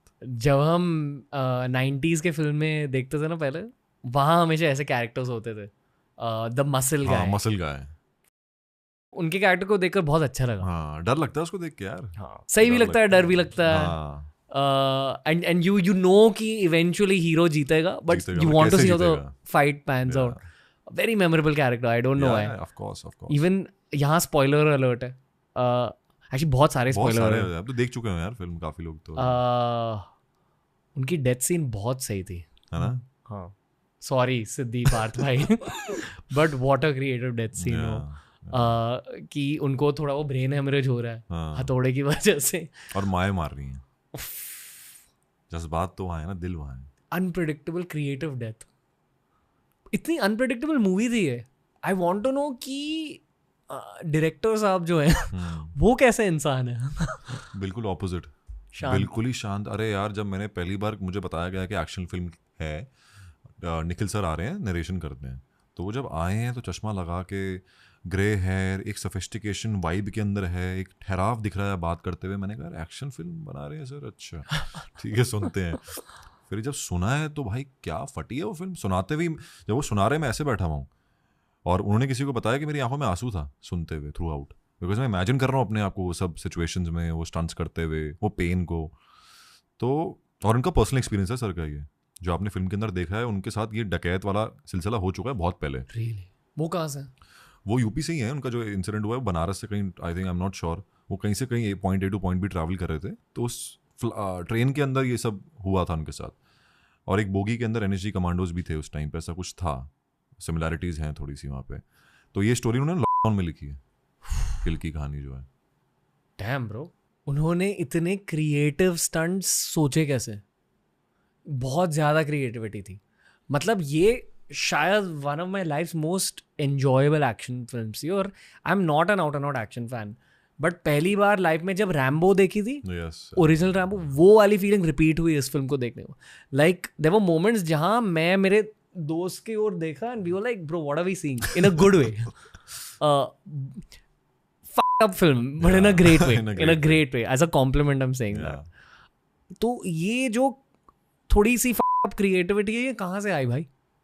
यार इस सवाल का जवाब तो वही दे सकते हैं आपको, बट आई थिंक फ्रस्ट्रेशन थी उनको फ्रस्ट्रेशन थी काफ़ी चीज़ों की, और वो भी ऐसे इंसान है बिकॉज अब अभी वो डायरेक्टर नहीं रहे मेरे, वो मेरे दोस्त बन चुके हैं, और खासम खास दोस्त होते हैं ना जो कहते हैं कि यार दुख और सुख साथ बांटेंगे, उस तरह के दोस्त हैं वो मेरे। तो वो ऐसे इंसान हैं जिनको मुझे लगता है कि क्रेडिट जो होता है ना, वाहवाही वो सही से मिली नहीं है जो वो डिजर्व करते हैं। मिलनी चाहिए। हाँ, अब मिल रही है, लेकिन पहले भी उन्होंने बहुत अच्छा काम किया है, और वो बड़े ही सभ्य, कि अगर उनके आसपास कुछ गलत हो रहा है, फैमिली वाले आदमी हैं, तो मुझे उन्होंने 2-3 किस्से बताए हैं ऐसे, तो वो काफ़ी रखते हैं अपने अंदर, वो उस तरह के इंसान है जो पालते हैं गुस्से को, जो सही टाइम आने पर कलम से लिख के निकालते हैं। आई फील कि जितने भी लोगों ने उन्हें दुख दिया उनकी जिंदगी में, सबको ना सबका नाम लिख लिख के काटा है उनको। किल में हर एक के डेथ सीन्स लिखे हुए हैं कि इसको ऐसे मारूंगा, ऐसे मारूंगा। सबसे एक बात बताता हूँ आपको, बड़ी फनी बात है वो, कि वो जो भेजा फाड़ता हूँ उसका ना मैं फायर एक्सटिंग्विशर से, तो वो मारा, तो उसके बाद सर आए तो बोलता यार रुक यार कुछ ठीक नहीं लग रहा है। मैंने कहा क्या हो गया? तो पल्प नहीं होता जो भेजे से बाहर निकलता है, पल्प, तो पल्प को उन्होंने ऐसे पकड़ा है, ऐसे किया है, बोला यार अबे गाढ़ा करो बे, इसे गाढ़ा करो। तो मैंने कहा भाई पल्प की डिटेलिंग उनको पता है कि इसको गाढ़ा करना पड़ेगा थोड़ा, आप सोचो, उनको इतनी डिटेलिंग की समझ थी कि पल्प को गाढ़ा करना पड़ेगा, ये गाढ़ा नहीं है। एक गेम खेलते हैं जी, किल के किल्स की गेम है ये। अच्छा, आपकी सबसे फेवरेट किल कौन सी थी? फनी को मारना है यार।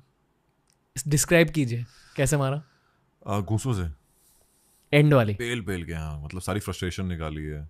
और वो वाला भी, मतलब जो उसके गाल में चाकू डाल के पूरा जो टॉल गाय ना, 6 फुट 7 इंच का लड़का है वो, सौरभ नाम है उसका, बड़ा मेहनती लड़का है, उसके यहाँ डाला था मैंने, और पूरा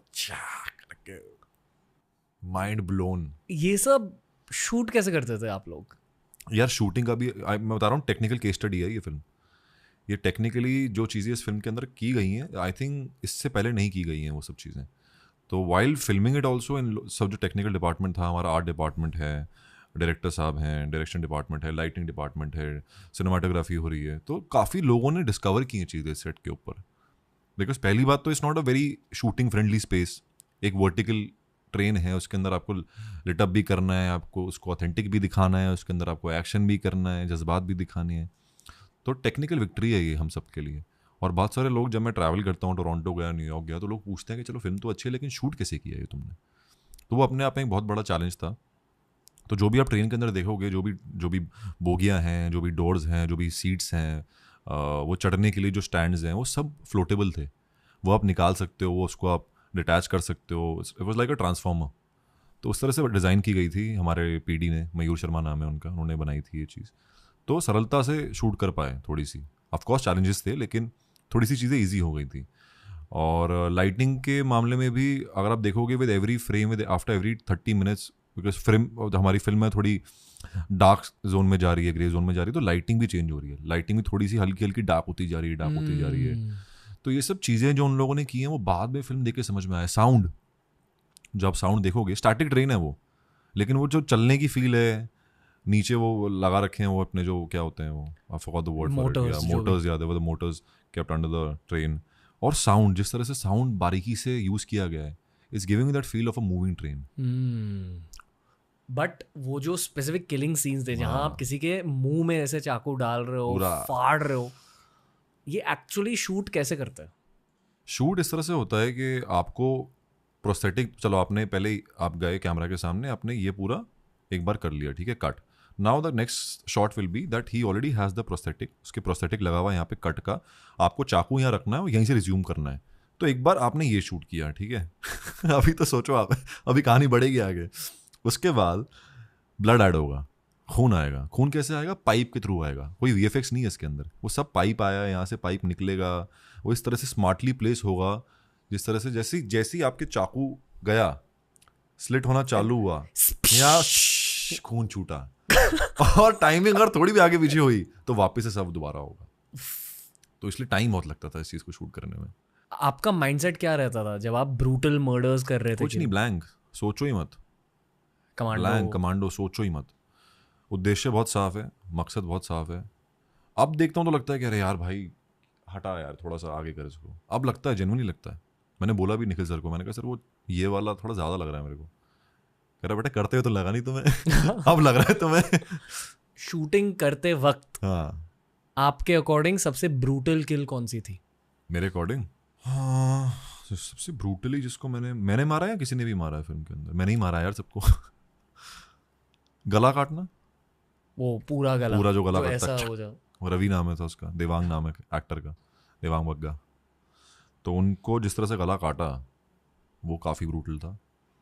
मुंह में पाइप चालू कर देना सिलेंडर का, धुआं से किसी को मारना, वो भी काफ़ी ब्रूटल था। काफ़ी नया तरीका था किसी को मारने का।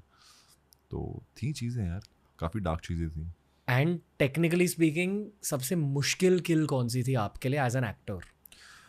टेक्निकली किलिंग से ज़्यादा मेरे लिए सबसे ज़्यादा डिफिकल्ट क्या था, इफ़ यू रिमेंबर, जब मैं ट्रेन के ऊपर जाता हूँ रस्सी पकड़ के, क्रॉल करता हूँ, फिर रस्सी नीचे फेंकता हूँ, उतरता हूँ, लात मारता हूँ विंडो पे, विंडो टूटती है, फिर मेरा पैर फंसता है, मैं नीचे आता हूँ। आपको याद है वो सीक्वेंस? तो वो फिजिकली बहुत चैलेंजिंग था मेरे लिए।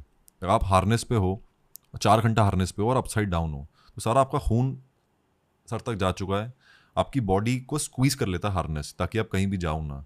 तो इतना सिवियर पेन था मेरे को। उसी दिन मैंने ऊपर देख के बोला था कि भगवान आज का दिन निकलवा दे, मैं अगरबत्ती जलाऊंगा आगे, मैं नारियल तोड़ दूंगा आगे। इतना डिफिकल्ट डे था वो मेरे लिए। और मैंने एक बार भी, मतलब मेरे को याद है, कोई आया मेरे पास पूछने, डायरेक्टर सर आए, आराम कर ले, थोड़ा रेस्ट कर ले। मैंने कहा नहीं सर, बिकॉज 2 से 9 का ही टाइम था हमारे पास शूट करने को। तो मैं अवेयर था कि यार 9 बजे तक ख़त्म करना ही पड़ेगा, नहीं तो एक्सटेंड हो जाएगी शिफ्ट। अब घर जाते थे?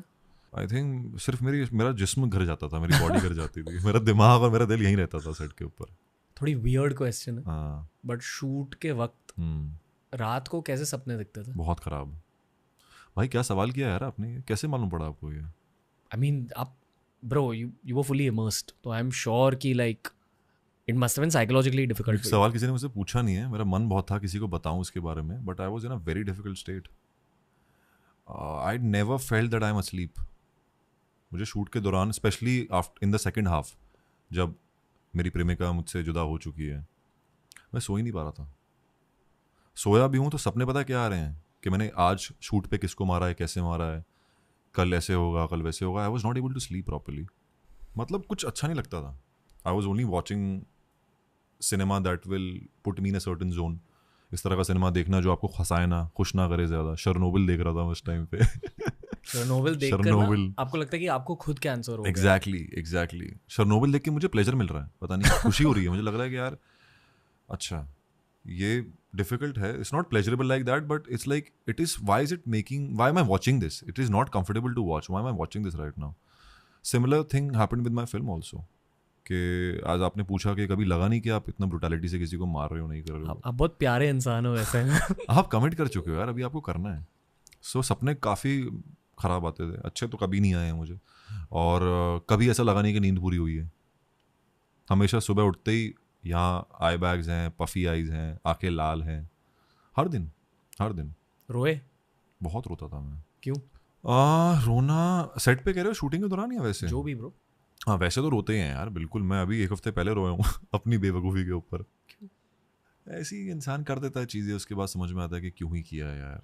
बट रिलेटेड टू किल रोया, सेट पे ही रो रहा था यार मैं, बहुत रोता था सेट पे, बिकॉज जो रोने के सीन्स थे वो जेन्युइनली मैं रोता था उन सीन्स के अंदर। तो वहाँ पे मेरा थेरेपी हो जाती थी थोड़ी बहुत, रो के हल्का फील होता था मुझे, रिलीज होता था। अभी एक बहुत इंटेंस सेक्शन के बारे में बात करना चाहूँगा, जो अकॉर्डिंग टू मी पूरे फिल्म की सबसे इंटेंस सीन है, विच इज टुलिका सीन। वो भी इंटरवल से जस्ट पहले, और फिर वो टाइटल आ जाता है। That title is made for you to look at your friend and go what the fuck are we watching. But जिस तरह से वो ब्रूटल किलिंग दिखाई गई है ब्रो, जिसकी भी गर्लफ्रेंड या वाइफ है ना, वो डर जाएगा वो सीन देखकर। That's the way the whole scene is shot and created. कुछ कहना चाहोगे उस सीन के बारे में? शूटिंग के बारे में बात करता हूँ। जब मैं शूट कर रहा था ये सीन, तो मेरे सामने तुलिका थी नहीं। आप देखोगे तो मेरा ये एक्सेस है, उनका ये वाला एक्सेस है, तो कैमरा यहाँ पे है जो मेरी मिजरी कवर कर रहा है, मेरा सफरिंग कवर कर रहा है, तो मुझे पता भी नहीं है कि वो कैसे मरने वाली है, कितनी ब्रुटैलिटी से उसको मारने वाले हैं, कहाँ से खून निकलने वाला है, उसका एक्सप्रेशन क्या होगा, जब मैं उसकी आंखों में देखूंगा तो क्या फील होगा.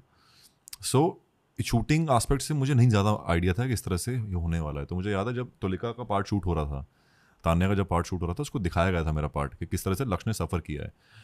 आई थिंक उनकी आंखों में आंसू थे उस टाइम पे, तान्या की आंखों में. Tanya is also a crazy actor. Oh God, she's lovely. Bhai, she's too good. She controls the She's too screen. good. Yeah, like, yeah. there's She something holds in it. her eyes. She holds it, yeah.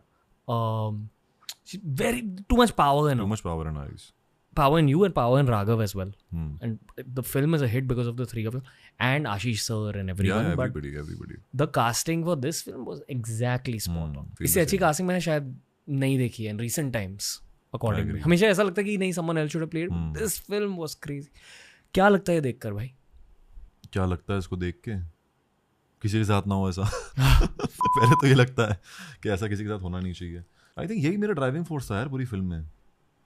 Because अगर आप देखोगे कहीं ना कहीं मुझे लोगों ने पूछा कि वायलेंस इतना हो रहा है और लोग सीटियाँ बजा रहे हैं, तालियां बजा रहे हैं, आपको गिल्टी नहीं लग रहा? क्या वायलेंस प्रमोट कर रहे हो? आपको बुरा नहीं लग रहा आप वायलेंस प्रमोट कर रहे हो?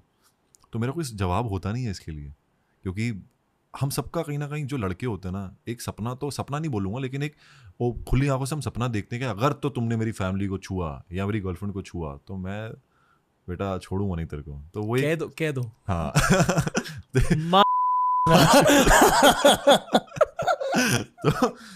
तो वो आई थिंक इसलिए लोग थोड़ा रिलेट कर पाते हैं कि he stood up for what he is in love with. वो उसको प्यार करता है शायद, इसलिए थोड़े लोग तालियां मार रहे होंगे, सीटियां मार रहे होंगे. They can relate with this feeling. Probably we have taken it a notch up.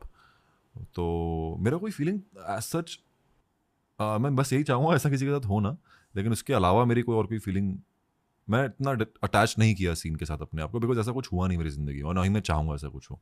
मैंने ना कल ये फिल्म देखी है, तो I don't think the film has sunk in completely. But I think कि फ्यूचर में I look back at this scene as one of the most haunting scenes I seen in any film. क्योंकि as a viewer ना आप हर film को एक relatability factor से देखते हो. And for us you are the hero of the film, तो हर कोई आपके साथ एम्पैथाइज कर रहा है. Everyone was in your place. And then to see your loved one getting killed like that. Yeah. You Raghav bhai. Killed it in the film. Joke है. राघव के बारे में बात करो थोड़ा.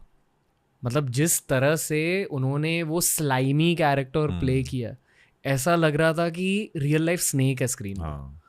आई don't know what he did. And I think कि उनका talent as a dancer that really kicked into that character. Absolutely. He is somebody, मैंने काम किया उसके साथ, वो मेरा बहुत अच्छा दोस्त है यार, भाई है मेरा. वो क्या ही तारीफ करूँ उसकी मैं लेकिन करूँगा बिकॉज वो डिज़र्व करता है. जो उसने किया, जो जैसे आपने बोला, वो और कोई कर ही नहीं पाता. जो उसने इस फिल्म में काम किया है, उसने मुझे इंस्पायर कर दिया. और I feel envious of the kind of work that he has done as an actor. I have learned so much from him. जो मैंने आपको कहा ना कि experiences of your life lead, same उसका भी यही है. सेम बहुत उसने सहा है. बैकग्राउंड डांसर के दौर पे आया था वो मुंबई काम करने के लिए. बहुत सारे शोज किए हैं, बहुत कुछ किया है. और आज के टाइम पे Raghav Juyal is a brand. He is a brand. हम लोग जहाँ भी गए हैं लोगों को फर्क नहीं पड़ रहा ये फिल्म क्या है, कौन है. हम लोग राघव के फैंस थे वहाँ. उसके पास आए हैं कि राघव भाई कॉकरोच स्लोमो करते हैं जो. तो ये तो इज्जत उसने अपने दम से कमाई है. ये इसको खैरात में नहीं मिली है. ये उसने अपनी मेहनत से कमाई है और उसका दिल से कमाई है. बिकॉज साफ दिल का आदमी है. 1% का मैलिस नहीं है, 1% का करप्शन नहीं है, 1% का नेगेटिविटी नहीं है. कोई आगे बढ़ रहा है तो खुश है, कोई नीचे गिर रहा है तो दुखी है. अपने काम पे ध्यान रखता है, आगे बढ़ता है और दिल से आता है. पहाड़ी डीएनए एकदम जज्बाती लड़का है और दिल से. बस हम यार बहुत कम लोग मिलते हैं. मेरा कनेक्शन इसलिए बना है उसके साथ बिकॉज दिल से आता है वो और वो समझता है मुझे. ऑन सेट जब वो वाला कैरेक्टर प्ले कर रहे थे, क्या एनर्जी होती थी सीन्स के दौरान? उसकी जो एनर्जी है ना राघव की, वो बहुत ही व्हाट यू से, इट्स लाइक अ फ्लू. वो फैल जाएगी बीमारी की तरह. सब इजी हो जाएंगे, सब हंसने लग जाएंगे. उसकी खूबी है. लेकिन मेरा इंटेंट ये था कि मुझे बहना नहीं है इसके साथ. ये मुझे हंसाएगा ये साला मुझे हंसा देगा सीन के बीच में. इसके साथ बहना नहीं है मुझे. मस्ती करता था बहुत मेरे साथ और उस टाइम पे दोस्ती भी अच्छी खासी हो गई थी मेरी. लेकिन उसे देख के मुझे सिर्फ एक ही थॉट आता था कि भाई इसने तुलिका को मारा है, मुझे उसको मारना है। उसके बाद जो भी और क्लाइमैक्स अगर आप देखोगे, उस दिन हम सब बीमार थे। राघव बीमार था, मैं बीमार था, निखिल सर बीमार थे, हम तीनों बीमार थे उस दिन। उसके बावजूद हमने पूरी एड़ी चोटी का जोर लगा के मेहनत की है और कोशिश की है कि भाई सब डाल दो इसके अंदर, इस फिल्म के अंदर। और उस दिन ताजुब की बात यह है कि हमारे एक्शन डायरेक्टर मिस्टर ओ वो भी मौजूद नहीं थे।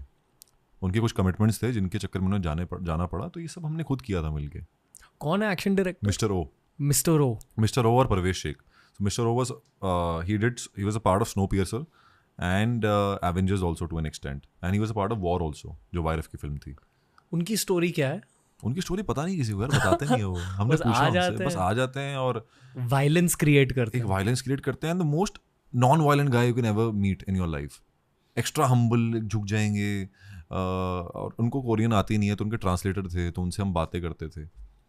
तो क्या जो फिल्में उन्होंने किया है, जो सीक्वेंसेस बनाए हैं, सब उनका किया रहा है। ये सब उनका किया रहा है।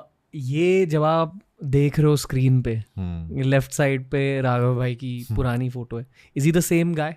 या he the same guy, he hasn't changed. वो एक्टर बहुत खतरनाक है वो, लेकिन अंदर से वो वैसा ही है। वो अपनी रूटेड है। उसको मुंबई पसंद नहीं है ज़्यादा, वो घर जाएगा अपने। मतलब उसका हर एक हफ्ते में आएगा, भाई घर जा रहा हूँ मैं। अरे वापस यार, अभी तो गया था तू, कह रहा नहीं यार बोर हो गया मैं। तो ऐसा ही है वो। कहाँ से वो ओरिजिनली? पहाड़ों से? देहरादून जाता ना वो। Okay, next.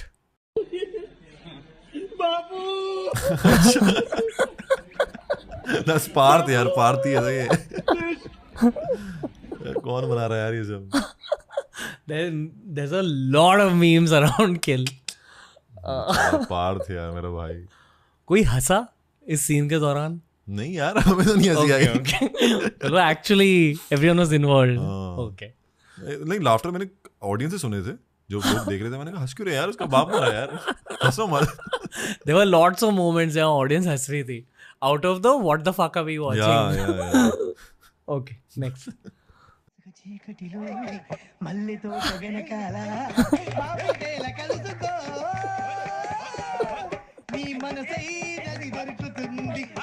यार ये क्या है यार, ये तौहीन हो रही है हमारी फिल्म की। आपको पुलिस वाला एंगल कैसा लगा? It was very poetic and I think very true to such situations can happen. लोग हंसे हैं इसको देख के। मैं तो जब देख रहा हूँ लोग कह रहे हैं अरे यार ये होता है। ये बहुत मतलब एक सोसाइटल पोएट्री लिखी गई है। पुलिस हो रही है, आग वाग लग गई है, लोग मर गए हैं, वो लास्ट में उठते हैं, हाँ क्या हो गया। काफी सही था वो। Okay, and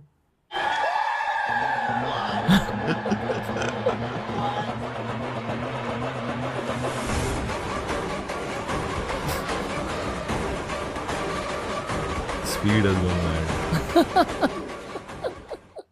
Oh shit. Were you all afraid about the censor board? यार सरप्राइजिंगली कुछ कटा ही नहीं, कुछ भी नहीं कटा है। I am amazed. Actually कुछ भी नहीं कटा? कुछ भी नहीं कटा है ब्रो।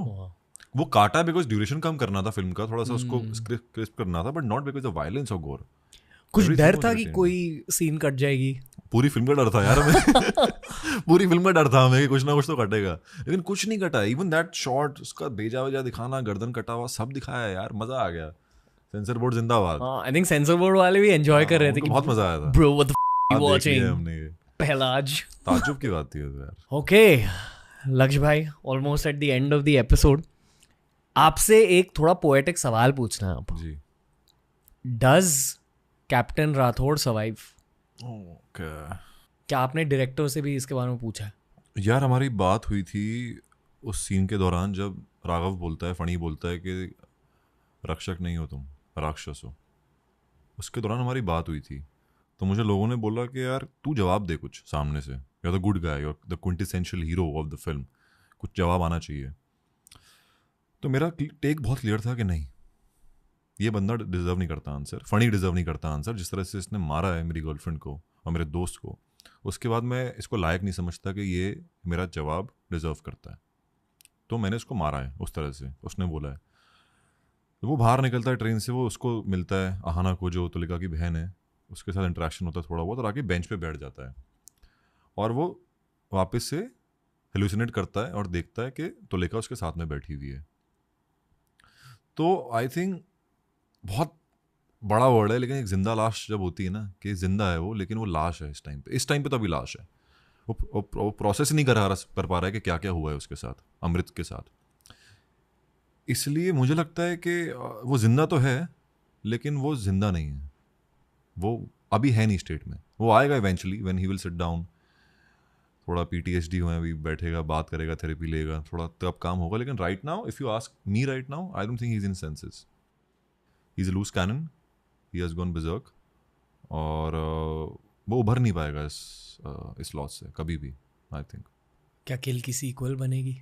उम्मीद पूरी है, पूरी उम्मीद है, बातें हो रही हैं, उम्मीद पूरी है ब्रो, लाइक लिटरल गूज़बम्प्स क्योंकि मैंने कल ही फिल्म देखी है and genuinely top 3 movies of the year for me. Thank you भाई, थैंक दूसरी फिल्म कौन सी? लापता was this year, no? लापता उद्देश्य, So top 2. Wow, Can't choose between. Wow, I don't remember any other film. और ये मैं genuinely कह रहा हूँ bro, and it's not just me. हमारे पूरे ऑफिस में बहुत सारे किल के फैंस है। I am saying this again, I think the world is going to discover this film in time. It's a very proud film from India to the world. It's a very proud moment for India to send a film that Yes. is capable of like international standards. But all in all, आप यहाँ हो हमारे सामने bro. Congrats, genuinely. Thank you. बहुत बार इसी podcast में आपको मैंने मेरी खुद की दिल की बातें बोली है जो बाहर नहीं बोल पा रहा था। Happy for you brother, like genuinely. क्या सोच रहे हो खुद की लाइफ के बारे में अब? You know that challenges will change, अब सफ़र की शुरुआत हो चुकी है। आई am sure you have self belief and you feeling capable. क्या सोच रहे हो? फोकस काम पे यार, सिर्फ ये है कि अच्छा सिनेमा करना है, अच्छी फिल्में करनी है, अच्छे फिल्म मेकर्स के साथ काम करना है, और ये भी है कि जो जितना मिल रहा है ना उसको पचाते रहो, जितना भी मिल रहा है, इन टर्म्स ऑफ सक्सेस हो, इन टर्म्स ऑफ रिकग्निशन हो, इन terms of money, what ever you getting now, start feeling not fully but start getting that feeling of contentment somewhere. थोड़ा थोड़ा खुश रहना सीखो। अभी बहुत चीज़ें हो रही हैं, मैं ऐसा इंसान हूँ जो बहुत, जब तक एक चीज़ हुई उसके बाद अच्छा नहीं, what next, that's how I see my life. Okay, I see my life as I'm on a mission and this is like level 1 is over, level 2 is there, level 3 is there. तो मैं ऐसे देखता हूँ life को। सो मुझे थोड़ा सा अपने आप को गैदर करना है, थोड़ा कंपोजर लाना है, थोड़ा सा पीस में रहने की कोशिश करनी है, बिकॉज बहुत रेस्टलेस हूँ मैं, बहुत सोचता हूँ चीज़ों के बारे में, और हर चीज़ मुझे एक ही बार में करनी है, आज ही करनी है।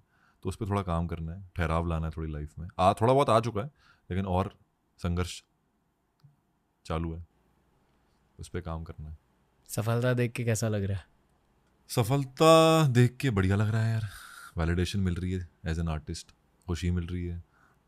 अभी भी ऐसा लग रहा है कि ऑफ कोर्स यार वो थोड़ा रहता ही है ना कि और चाहिए, अभी खून चख लिया है अभी खून चख लिया है तो, और मेहनत से चखा है तो उसका मज़ा ये है कि अब आप डबल मेहनत करोगे, ट्रिपल मेहनत करोगे, बिकॉज मेहनत से जब आपको कुछ मिलता है ना तो आपका जो बिलीफ सिस्टम है ना इन व्हाट पीपल से कि वर्क हार्ड, रेजिलियंस, पेशेंस, ये सब बोलने की बातें लगती थी एक टाइम पे, अब लगता है कि नहीं यार ये सच है।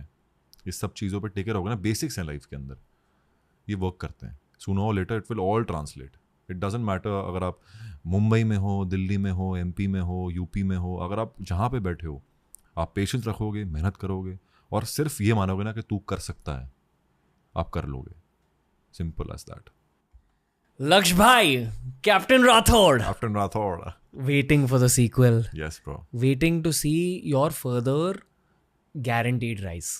That's all I'll say brother. All the best man. Thank you. जो मैंने आपको ऑफ स्क्रीन कहा, you're the real deal and we wish you all the best. काफ़ी आसान रहता है आपसे बात करना। करण सर जो कह रहे थे सही कह रहे थे आपके बारे में कि आपसे बात करना बड़ा सरल और आसान रहता है, दिल की बातें जो नहीं भी करनी थी वो भी आप निकाल देते हो। I think मैं किसी को जज नहीं करता जो मेरे सामने बैठे हुए हैं, एंड अगेन कुछ लोग होते हैं यार, like where I respect the hard work of being self made. ये मैं फिर से दोहरा रहा हूँ इस पॉडकास्ट में, बट वो आपका पावर है ब्रो। एंड क्योंकि बेस इतना स्ट्रॉन्ग है अब, लाइक आप एज 19 पे दिल्ली से निकले थे, as 19, okay, you're what? 28 now. 28. It's not even 10 years. So भाई 9 सालों की मेहनत अब आपको बड़े एक पर्दे पे दिख रही है। Very excited to see you in 2050. That's what I'll say. 2050? Yes. Wow. आप लंबी रेस के घोड़े हो. That's what I genuinely feel. Thank you, भाई. That's all I'll say, brother, because I'm waiting to meet you again over the years and record more Yes, podcasts with definitely. you. Thank you, man. Thank you. So, दोस्तों ये था आज का podcast. TRS पर हमेशा self made वाली एक theme रही है. हम मेहनत को सेलिब्रेट करते हैं इस पॉडकास्ट पे, हम कहानियों को सेलिब्रेट करते हैं, हम सफलता को सेलिब्रेट करते हैं, स्पेशली वो सफलता जो सालों के बाद किसी इंसान को मिलती है. आई होप कि इस एपिसोड से आपने ये सीख लियो कि यार ऐसी नेशनल सफलता ना इंटरनेशनल सफलता एक लंबे 9 साल के सफ़र के बाद मिली है लक्ष्य भाई को. He is here to stay. I am looking forward to podcasting with him again. कुछ लोगों से मिलकर, उनसे बात करके, पॉडकास्ट करके पता चल जाता है कि ये इंसान ना लंबी रेस के घोड़े हैं. That's what I feel about Lakshya. I am sure he is going to return on TRS. I hope you return on TRS. अगर आपने अब तक किल नहीं देखी है तो आपने ये वाला पॉडकास्ट क्यों कंज्यूम किया? क्योंकि the spoilers gave a lot away. But I do recommend that every Indian go watch this film. बहुत वायलेंट फिल्म है बट बहुत technically sound film making oriented film है. Go watch Kill and keep listening to TRS.